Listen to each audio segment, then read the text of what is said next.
Good afternoon, everyone. Thanks for joining. So, just to let you know who's part of the webinar today, um, on the next slide, we'll just see two speakers. So, myself, Brian Martin, I'm Director of Product Management at Integrity 360, and I'm joined by Ahmed Aburahal, Technical Product Manager here at Integrity 360. And Ahmed has a long and distinguished career in security, networking, and currently specializes for our portfolio in solutions that include network security, cloud security, identity security, and data security. So shortly, I'll be handing over to Ahmed to go through the presentation. Firstly, I'll just talk about what's on the agenda today. So we know for many years there's been an evolution in wide area networking towards SD-WAN, or software-defined wide area networking. And there's also been an evolution of the whole security around networking, from traditional networking using firewalls to a much more modern hybrid architecture where you have workers working from anywhere, accessing resources that can reside anywhere. And that's brought in additional concepts such as SASE, Secure Access Service Edge, and SSE, Security Service Edge.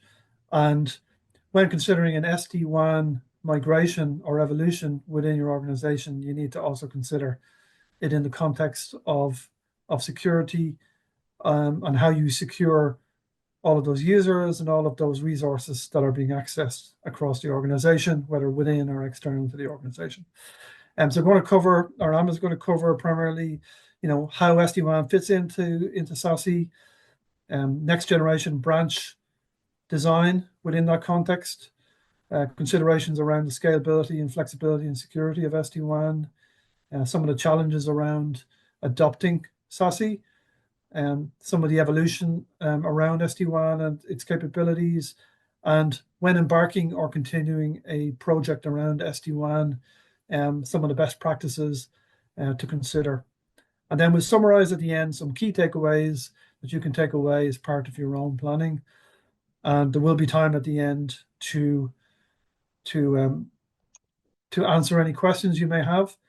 You can actually pop any questions you might have if you see down the bottom of your screen, you should see a Q&A button. So you can pop in any question throughout the presentation, and we will get to as many of those at the end of the presentation.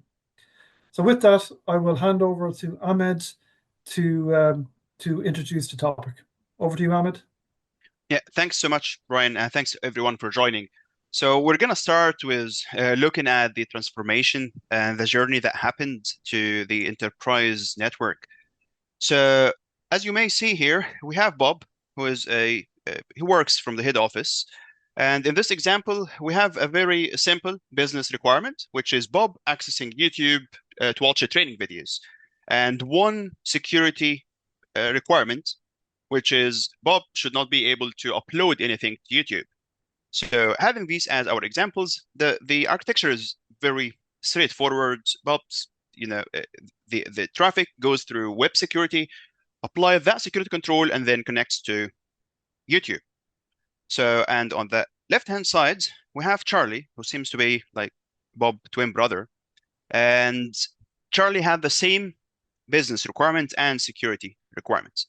So the branch connects via WAN, usually MPLS to WAN edge. The head office consumes the same security service and to achieve the same business requirements.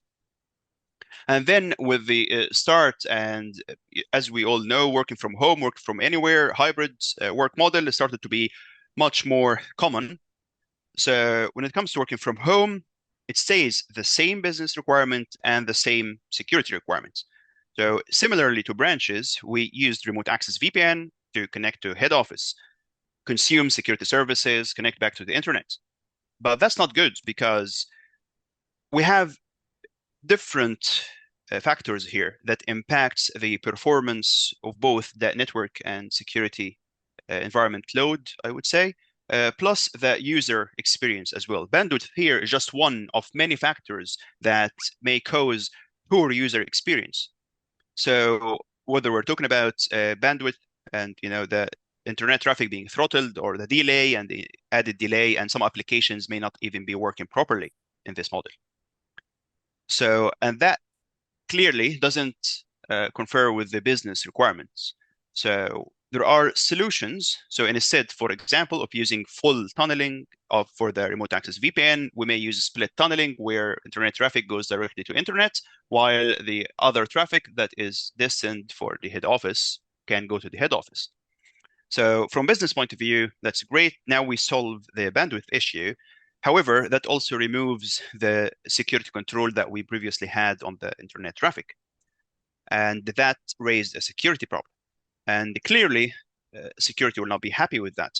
So how can we balance the emerging business requirements with the security requirements?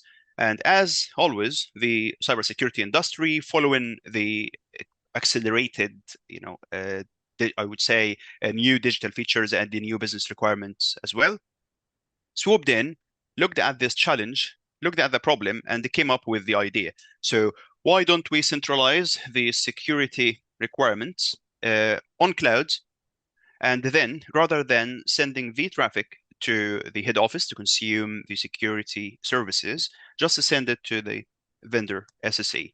Simply the security controls consolidated and the cloud delivered. And with that case, so now we have good user experience, better performance, and still we maintain the security controls. If there is any traffic destined to the head office, brilliant. We can send it using some technology like ZTNA, or Zero Trust Network Access, from SSE going to the head office. Brilliant. So this idea was actually, I would say, very innovative and convenient, as in you have balanced both the security requirements and the business requirements as well. And because of that, let's apply it to not only working from home users, but also branch and the head office. Similarly, for branch connectivity, we would replace more traditional WAN technologies with SD-WAN, and then the SD-WAN edge connects to the SSE. And in the same way, you may connect directly using SD-WAN to the head office for any on-prem data or applications or services that requires to be accessed, or the SSA, then you can enable secure direct internet and direct cloud access. And even from head office point of view, we can start phasing out some of them more traditional, I would say, or standalone security controls, move it to SSE, and use a similar approach so that we can consume the security services from the security service edge clouds, rather than relying on, I would say, siloed and more standalone security controls scattered within the head office and sometimes even in branches. And simply that architecture change made almost, I would say, everyone happy. So security are happy with that. The business requirements I met, the emerging business requirements are also met. Security vendors are clearly happy. And that summarizes the change that happened to the overall architecture. And in the same time, the clear consolidation between network and security within the Secure Access Service Edge framework. So if we look closely here, we'll find that in this architecture, we have what I would say main concepts or main components that bring this together. So we definitely have the SD-WAN element, which is more around the connectivity of remote locations, for example, and head office. So that's the network part, while we have the security service edge, or the security part. So together, they are making the SASE, or Secure Access Service Edge framework or architecture. A common trend, I would say, if you use or procure both components, the SD-WAN and the SSE, from one vendor, we call it single vendor SASE. If it's from two vendors, we call it dual vendor SASE. Of course, each approach will have pros and cons. It depends on the existing investments, on business requirements for the network and for the security side. So both have, I would say, different use cases. So it's not necessarily that one is better than the other.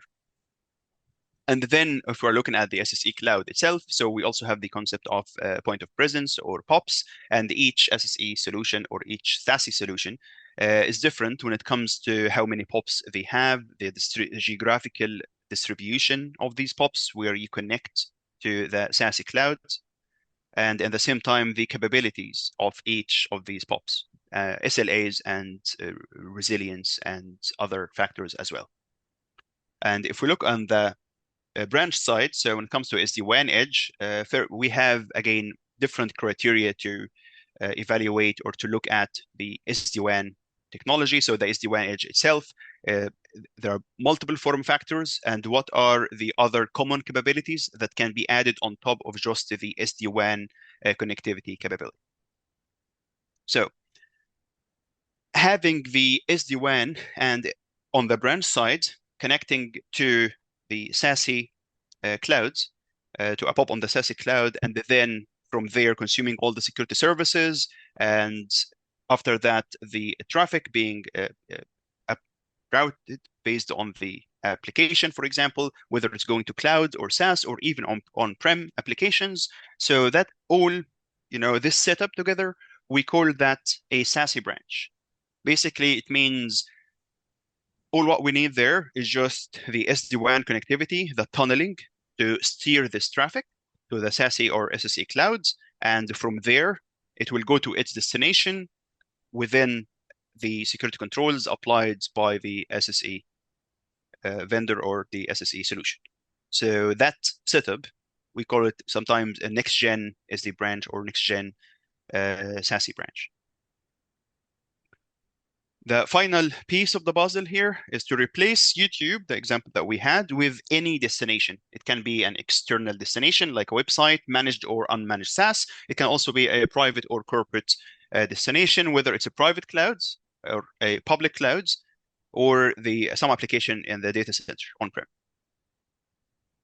So if we want to have a more, I would say, detailed view of that, on the left side here, you have entities everywhere. These entities can be users, such as employees, contractors, and partners. Can be different devices, managed and unmanaged, or applications, distributed applications, for example. It can be coming from remote location, office, or whatever it is. And on the right-hand side, you have resources everywhere.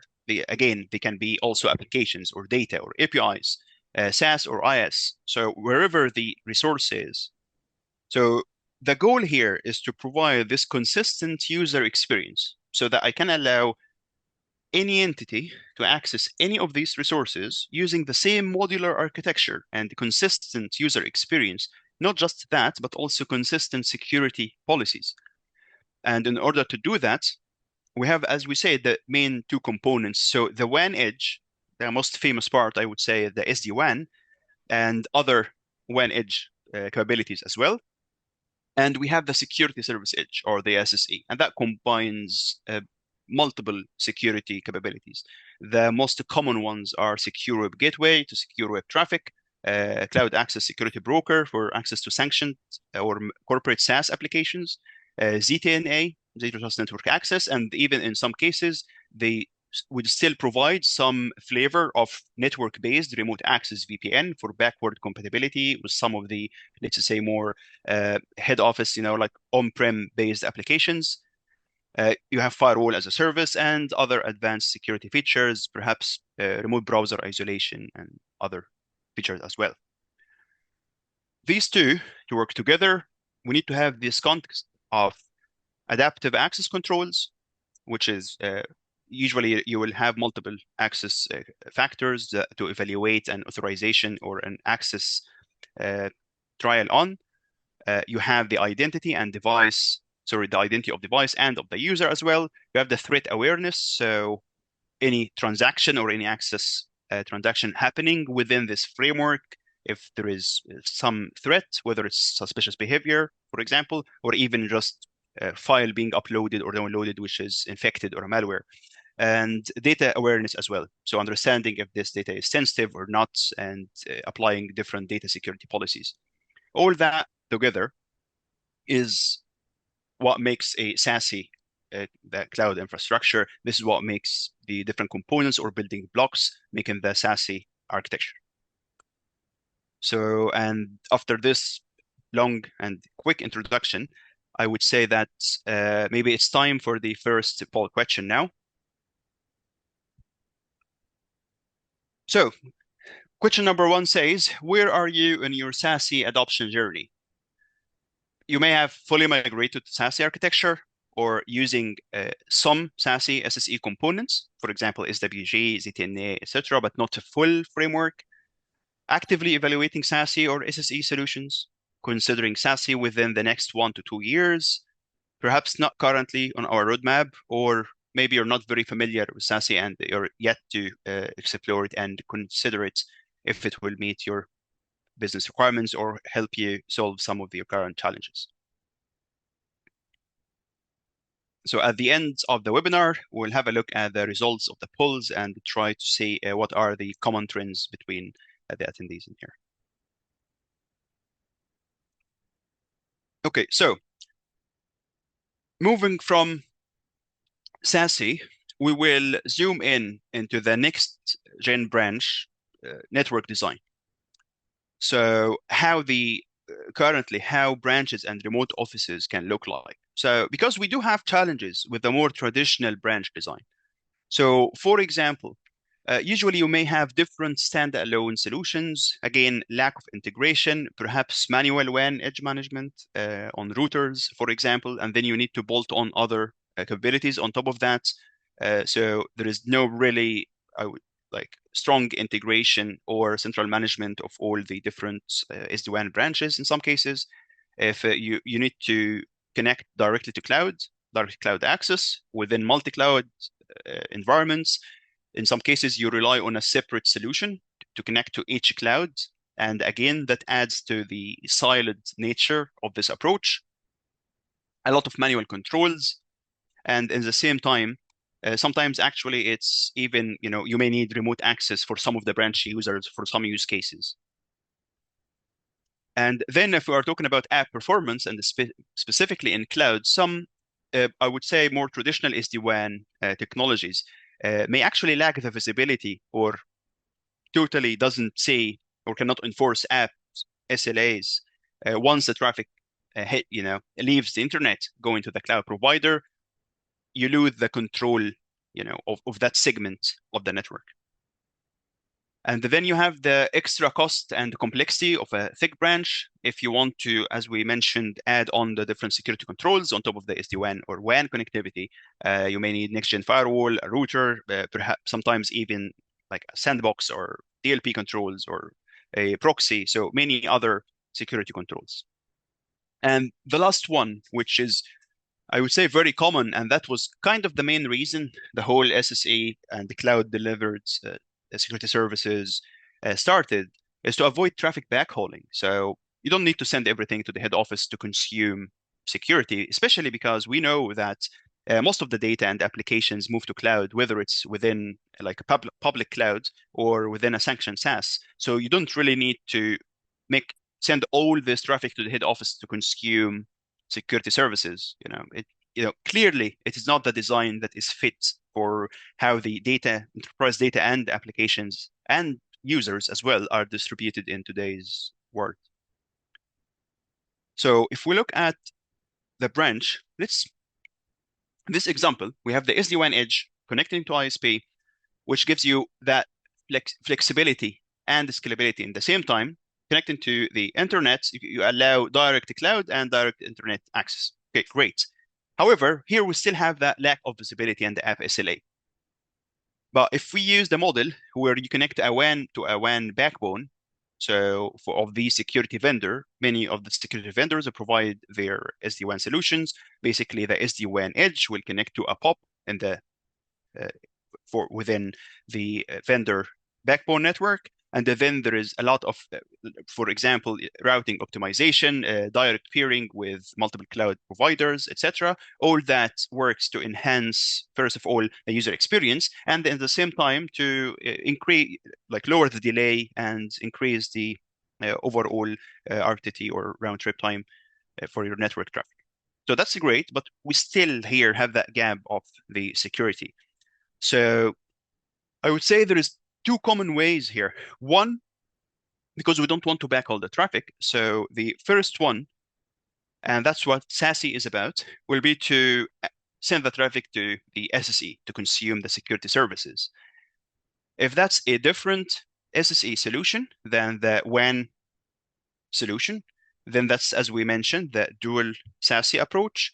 And that can be achieved by service chaining, for example. Usually you just steer the traffic to an SSE POP, or it may be just contained within the same vendor cloud. So it's a single vendor SASE.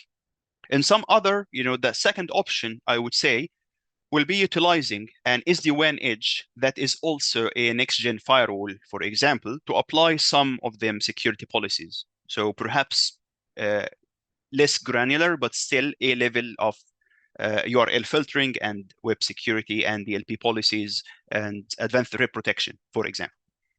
So that's, I would say, the most two common approaches. So as we see here, so it seems like it's not just one way to approach the SD-WAN within the SASE architecture. So, and that leads to the conversation about how we can evaluate different SD-WAN approaches and what are the capabilities that today define what we will call an SD-WAN solution. So there are mainly 5 core capabilities. So the first one is pretty logic. It has to be able to replace the branch router, so supporting advanced routing and routing protocols like BGP, for example. And it should be able to do layer 7 traffic steering, which means like peer application or application-based routing. So it can distinguish between different applications and send it through the better route or link based on that application performance, which leads to the fact it has to do that across multiple physical interfaces. So in case that you are using, for example, broadband and 4G or 2 different broadband links, again, based on your resiliency and high availability requirements. It should be able to do to establish VPNs, IPsec tunnels, etc. And it has to be centrally managed. So we need to have an orchestrator for configuration, visibility analytics, and monitoring.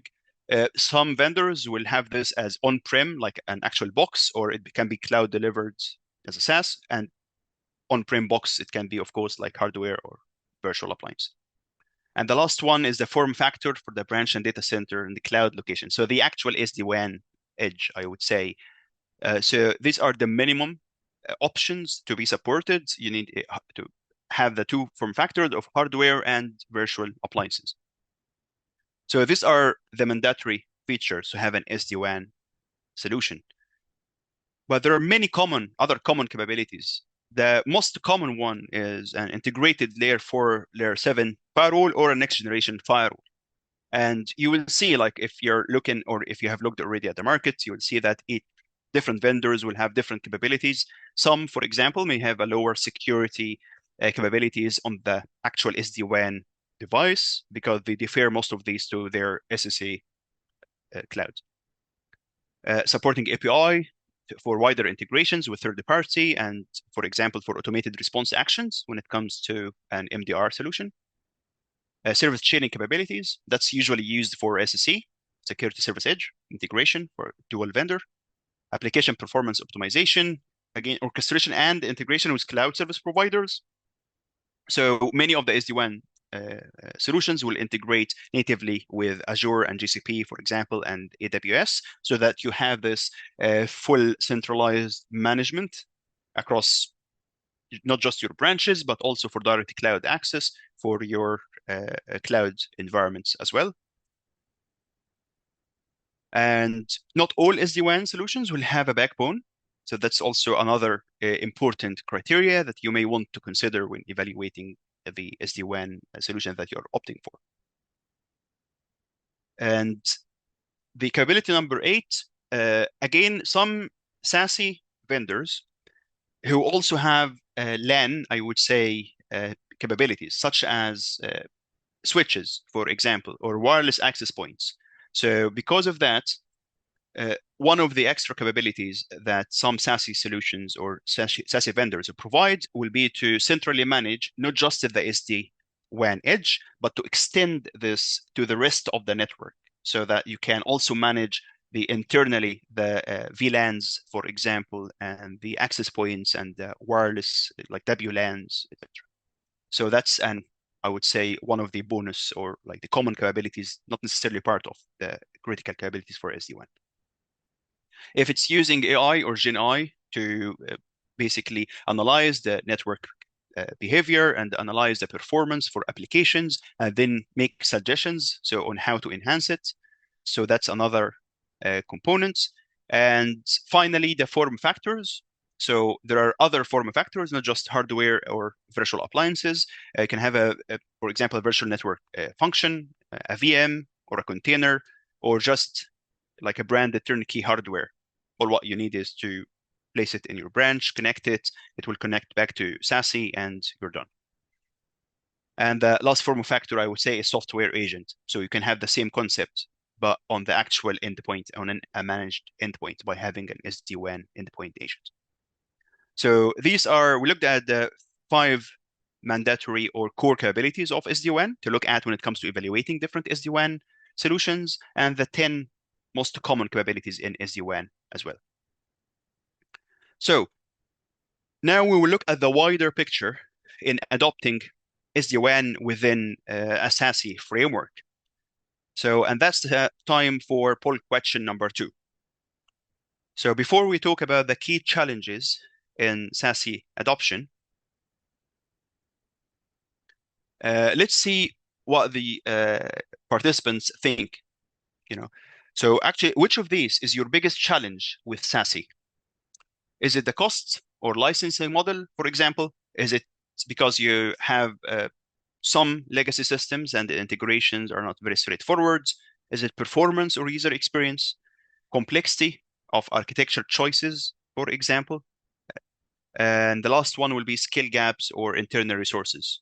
Can be all, it can be difficult to take on such like new technology, especially because of how wide it is and how it touches like your network security policies, the actual endpoints, and the cloud environment as well.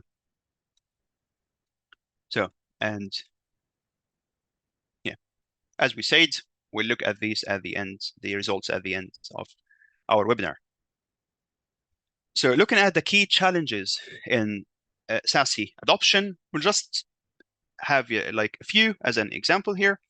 So the biggest one I would say is the organizational silos, because clearly SASE, it touches like network security and the clouds and the branch operations, for example, workforce operations. And so in order to consider SASE adoption, you need to align your SASE strategy with existing data security programs, your network transformation program, for example, the cloud architecture team, etc. So switching costs and time constraints. So it's not easy. You're replacing many solutions at once.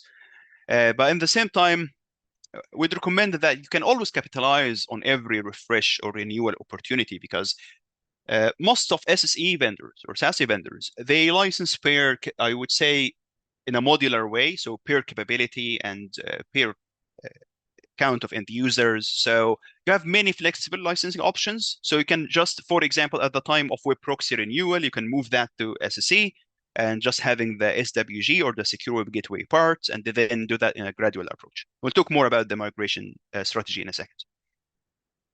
So if it's inflexible, and the costly service provider WAN and SD-WAN services,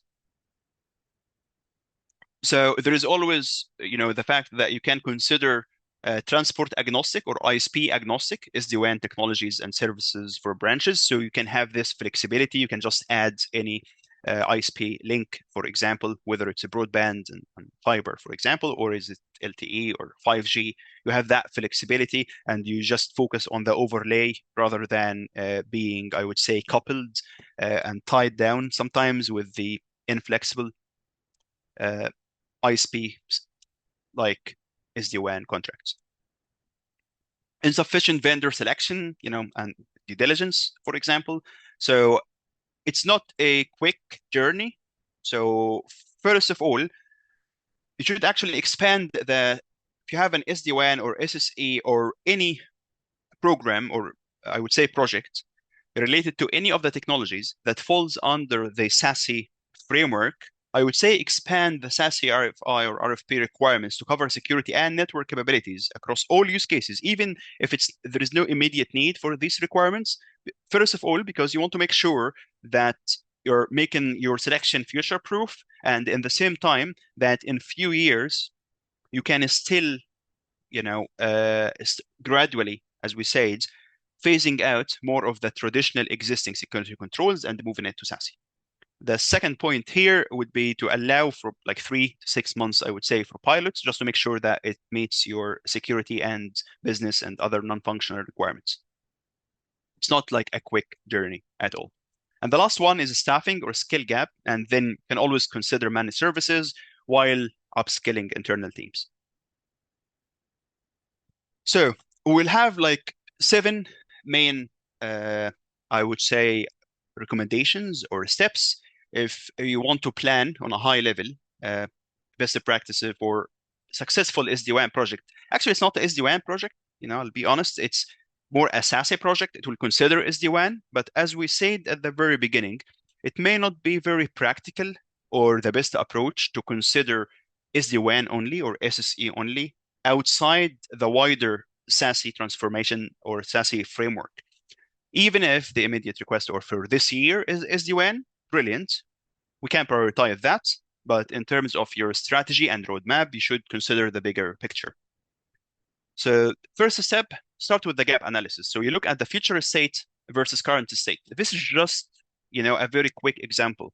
So for example, in the future, we need a consistent policy across all access use cases, unified data security, again, across all the different channels where you can transact data, next generation SD branches, perhaps. So whatever the future state is, then capture the current state. So what do I have now? I have disparate security solutions, inconsistent policies, clearly because they're different, standalone solutions. Insufficient data security controls. I may have some DLP gaps, for example. I have separate SD-WAN project led by one team that is not fully aligned with the security strategy, etc. And then look at the gap. So what do I need to fix? What do I need to work on to move from that current state to the future state? So, and then you move to building that cross-functional team. It cannot be just led by security or network. You need a cross-functional team to, first of all, you need to evaluate again, like where you are and your targets in all these different pillars. So from security, network, cloud, and branch transformation. And they need to agree on that strategy. Like having this wide agreement across all these teams is crucial. And then start developing your overall SASE strategy with the specific milestones and timelines. And here comes the prioritization part that we mentioned. So, for example, it greatly varies from organization to another based either too many different factors. So here we're just taking one of the use cases, for example, or one of the scenarios that we've seen. Maybe the biggest risk and my immediate target is to replace legacy remote access VPN for third-party contractors. Maybe there is a big risk was found by an audit for related to third-party risk or supply chain risk, for example, and that's the first one. It can be just consolidating the secure web gateway, for example, and the CASB and ZTNA at renewals. Maybe I have these already different components, so it makes sense to consolidate them, migrate to one SSA over usually at the time of renewals, plan 6 months ahead or something. So at branch circuits, for example, MPLS renewal, again, we can replace that with SD-WAN to SSE. So that's that maybe that this is like, let's just say priority number one for other customers. And generally, the gradual phasing out approach. So whether I'm phasing out remote access VPN per group, for example, move them to ZTNA. Another one will be even phasing out some of the remaining standalone security appliances like DLP or IPS and merge it into SSE. So once we have that overall strategy, of course, these are not rigid, like they will should be revisited every, let's just say, a quarter or every half a year to make sure that we are still, going in alignment with any new business requirements, for example, that may have emerged. So now we have the strategy, start activating that strategy, convert it into a program with different and smaller projects, start addressing these gaps identified in the gap analysis in the first point. At this stage, we need a permanent cross-functional team. So the same way we have the network and we have the security, we have the clouds. So we need a cross-functional team that is the SASE engineering team. So this is the secure access team that doesn't look at just security or network or cloud. They look at secure access, remember, from any entity to any destination or resource within the SASE architecture. That should be their role. And along this journey, you have to consider, as we said, consolidating the different scattered capabilities that should be in the SASE framework into either a single SASE or one SD-WAN vendor and one SSE vendor, aka dual vendor SASE. But of course, they have to be tightly integrated. So if they're using SD-WAN different from SSE, how the integration works, how tight it is, all the different capabilities that you can get from the how you steer the traffic, for example, all that has to be considered. And the last part would be you need to feed all that into your wider XDR strategy, or like your threat detection and response, extended threat detection and response strategy as well. So the monitoring for risky and suspicious behavior, for example. So that's, again, here you're kind of capitalizing on the zero trust approach that SSE, actually, it's one of the founding principles, I would say, of the SSE and SASE architecture. So, and that can be, I would say, a very high level, recommendation or recommended approach to look at SASE from the start. I want to say that the likes, third party, for example, analysts and the likes of Forrester and Gartner, if you look at their case studies. So it can be as little as 12 months up to 5 years based on how complex, the organization is and the current state, future state, and that gap can take up to 5 years to do that full transformation, because it's not just about a new solution or a new product. It's more about the architecture change. So with that being said, we'll just a quick overview of how Integrity can help. So we provide consultancy and professional services. So planning your SASE strategy, walking the journey with you, really. We also do have managed SASE, which is split into two components. We have the managed secure SD-WAN service and the managed SSE service as well. And before I hand over to Brian, this is the time for poll question number 3. So, how open are you to using a managed service for SASE? And the reason we have this question is that it really varies from a organization to another, how they look at their transformation journey and SASE adoption journey. Very open, especially to help with the early adoption stage or skill gaps. Somewhat open, you may combine managed service, some level of support service, for example, with internal resources. Neutral or unsure, prefer to keep control in-house for strategic reasons, or perhaps it's not relevant to you.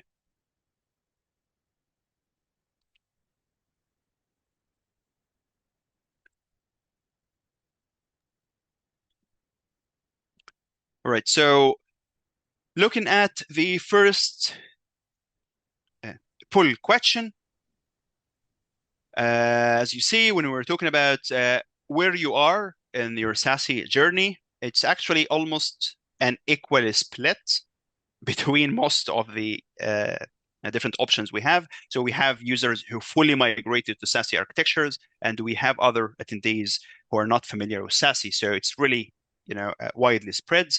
However, most of the weight, like 33%,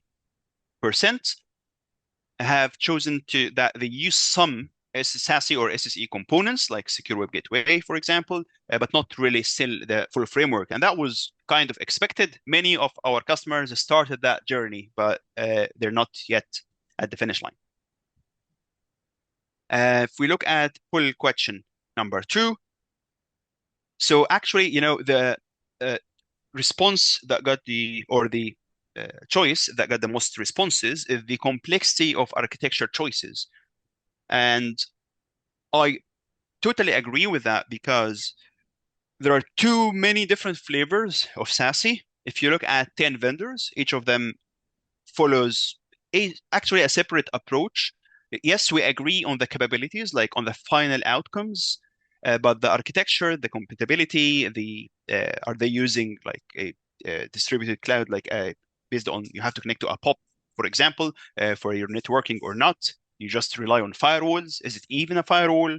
How do you connect to Azure versus how you connect to AWS or a private cloud, for example?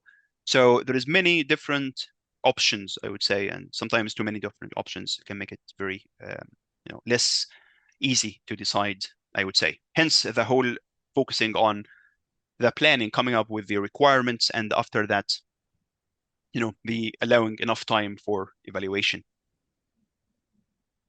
And yeah, for pull number 3, actually that as again makes sense. Most 80% of the attendees have selected somewhat open to a managed service on SASE. We may combine managed services with internal resources. So with that being said, I thank you for your time today. I hope that was kind of inducing to some thoughts, and I will hand over to Brian. Thanks, Ahmed. That was extremely illuminating. And yeah, interesting that the biggest challenge people have is with SASE seems to be complexity of architecture, coupled with everyone kind of all over the map between I don't even know what it is to I'm well advanced on my SASE strategy. And then when you couple that with openness to at least some support from a service provider, that all kind of ties together and logically relate to one another in terms of those answers. So yeah, fascinating insight there. And if people might ask, why is Integrity 360 a pure play cybersecurity services provider interested in and active in the SD-WAN space? Hopefully you got the answer today from Ahmed's presentation, that really you can't consider SD-WAN without looking at the wider picture of how it integrates from a security perspective in the modern era and the whole evolution towards the modern SASE-based architecture. So that's really so just summarizing some of the key takeaways we have from Ahmed's presentation, that SASE frameworks enable a unified approach to connectivity and security for the hybrid workforce era of today. You can no longer rely on where the people are, where they're accessing resources from within the corporate environment, within the office environment, at home, on the move, or wherever. And also those resources that they're accessing can be anywhere as well. So you can't, it's really inefficient to try and find a way to funnel all that traffic through a centralized point in order to, within your environment, to give it that security treatment and controls, hence the evolution of the SASE architecture. And that's why legacy networking and security solutions are inadequate for that modern enterprise architecture. It touched on the fact that you can actually get it all in one solution. So you can have a single vendor solution, or you have dual vendor SASE approaches, one for the SD-WAN and another one for the security components. Most of those solutions play well together through service training. And the choice you make will depend on your individual requirements, where you're starting from, what existing investments you have, because you may be able to evolve existing investments rather than starting entirely from scratch, and that may dictate which approach you choose. So it's really kind of important to look at this holistically, because it'll enable you to consolidate your spend and your contracts around networking and security. but then it needs to be a joined up approach within the organization because very often these teams are separate, as was covered. And what you don't want to end up doing is having disjointed architectures and duplicate spending across multiple platforms when really the whole solution space has evolved into a converged cloud-based solution that's really fit for purpose. So the key recommendation: create a shortlist, evaluation criteria, um, align it with your preferred deployment options, and we strongly recommend doing a pilot, um, just to validate any of your requirements and your assumptions before making the final decisions. And as mentioned as well, it doesn't have to be a big bang approach. You can look at this holistically, but then prioritize the SD-WAN environment and evolution, or indeed you can start with the security side, full in the knowledge that you've got now the architecture to plug in a full SD-WAN evolution in behind that over time as well. So just going to go to the Q&A now. So just taking a look at what may have come in from the audience. So Ahmed, there's a question here about, can you give some examples of some of the leading SASE and SSE vendors in the market? Yeah, sure. Like I would say that, like a quick search, for example, or look at the third-party analysts, again, mentioning the likes of Forrester and Gartner, for example, will give you a very big, a good picture. But almost every major network, so there's, I would say, two types of vendors who are considered like leading SASE players. So the ones who evolved from network security, firewalling, for example, backgrounds. So the likes of, I would say, Fortinet, for example, Palo Alto, and the likes. And then you have new boring cloud vendors who are focused and kind of born around the SASE architecture. So the likes of Netscope, for example, and Zscaler. So there are many, but yeah, like I would say Gartner, for example, does have three. You have like the Magic Quadrant for SSE, you have the Magic Quadrant for single vendor SASE, and you have the Magic Quadrant for SD-WAN. So these would give you a very good idea. Again, because you may weight in uh, more towards the SD-WAN capabilities of one of the SASE vendors.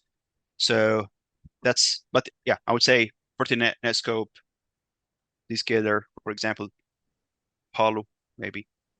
Yeah. Okay, great. And another question is, obviously you've got the security of end users, whether they're in the office or you've got an endpoint on an endpoint device working from anywhere, or you've got branch offices. So obviously a key consideration in the modern era is data security and data loss prevention. So how is DLP part of SSE, or how do they relate to one another? Yeah, so because of the architecture where SSA sits in the middle for all the different transaction, as we said, from any source or entity to any destination or to any resource. So we have multiple examples. So if it's managed, for example, user, then you already have DLP agents on that as part of the SSE agent. So it's just one unified agent on any managed endpoint, and that will contain the whole SSE capabilities. So the traffic steering, etc., and DLP capabilities as well. But that's the easy part. The other part will be allowing unmanaged devices. So contractors, for example, to your data and applications. So if it's on-prem, then you have, or it's a private application, you have ZTNA, Zero Trust Network Access, that can be agentless. And then you have DLP. So basically, you are allowing this traffic via SSE as well in an agentless approach, and you have your data security policies applied there. If it's SaaS, you have the CASB element of SSE, which also does have the DLP capabilities. It can be inline or it can be based on API integration. So it doesn't just apply DLP policies, but it also have this visibility and data sensitivity awareness of this data that exists in your corporate SaaS application, for example. Microsoft 365 or like SharePoint, OneDrive is very common example, Google Workspace, etc. So yeah, it's just embedded through every channel, of the data transactions, really. Yeah. Okay, brilliant. And just one last question. You touched on zero trust network access, and we've heard a lot about ZTNA in recent years. Can you just tie up that relationship, the SD-WAN and SSE and how that relates to ZTNA? Yeah, sure. So before, I would say that zero trust approach to network access, we all use network-based remote access VPN. So it allows simply you authenticate, let's just say once using MFA or whatever, and then you get access to a part of the network. And your network traffic is tunneled through to that part of the network. So, however, with zero trust principles, first of all, you want to have the capability to always authorize, always verify, always check. That's one thing. The other thing is enforcing least privilege access. So we want to transform that into a peer application access. So only get access to that one application, not on network level, but on application level, which removes other risks, such as lateral movement, for example, or reconnaissance, or uh, you know, any other suspicious activities. Plus, you have the ability to revoke, for example, that access or isolate the session using the, again, context of that adaptive access control and risk-based access control. And ZTNA is just another capability of SSE. However, in some use cases, actually, you can, for example, for micro branches, you may not rely on SD-WAN for that connectivity at all. You may just rely on SSE agents on the managed endpoints in this branch and consider them as if they were connecting from home, for example. So you are relying on ZTNA to connect the this remote micro branch to the private resources based on the application that they just need access to. So that's, in summary, I would say, is the relation Yeah. or how ZTNA fits in the conversation. Yeah, that's a great explanation. Thanks, Ahmed. And I think it plays into this, what we're seeing, a big trend in the market around, um,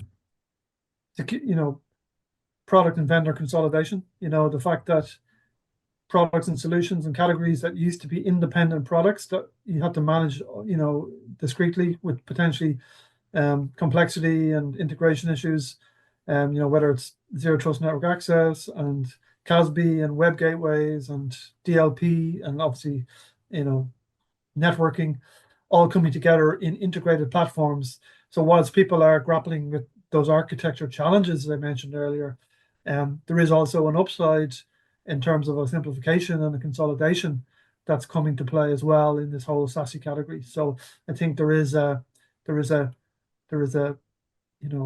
a huge benefit there to be won by moving in this direction as well. Yeah, 100%. Yeah, totally agree with that. All right. So listen, we're just coming up on time in a few minutes. So thanks, Ahmed, and thanks everyone for your questions. If anybody has more questions, feel free to get in touch. I just wanted to um, finish off by just mentioning some upcoming webinars and events that we have, if for anyone who might be interested. So on Friday, actually, we're going to be doing. I'll be running a webinar with our CTO, Rich Ford, and we're going to give an overview of our new MDR service called CyberFire MDR, which is a turnkey MDR service that can give rapid time to value and integrate into any environment without the requirement for an independent SIEM platform. So anybody who, if that sounds interesting, please join us on Friday. And we've also got next week a webinar on threat-informed defense. So we're going to use the use case of Fox Kitten, which is a Iran state-backed threat actor. And we're going to use them as an example and a case study about how you can model their techniques and their tactics in a simulated environment in order to test your defenses to see how well they work against a defined threat actor. So really, going deeper on understanding a threat actor and how to respond and how good you stand up against them. We've also got another session which is going a bit deeper on a topic we just talked about, which is zero trust. So how to turn a zero trust strategy into a security success story. That's coming up on April 30th. And then in May, we've got the evolution of pen testing and how you can evolve your pen testing approaches using concepts like pen testing as a service to accelerate and improve your results of your cyber security testing program. Also coming up for any of our audience who might be in Africa, we have just concluded a round of successful security first conferences across Ireland, UK, and Europe last month. And we're now bringing security first to South Africa in May. So anybody who's from that region, you're more than welcome to register and join us in May down in South Africa. After the end of the webinar, you'll receive an email with the content and the ability to sign up and links to where you can register for the webinars and for the Security First conferences, should you so wish. And with that in mind, I think we are finished for today. So thanks very much for attending, and I hope you found it useful, and see you next time. Thanks, Brian. Thanks, everyone. Bye now.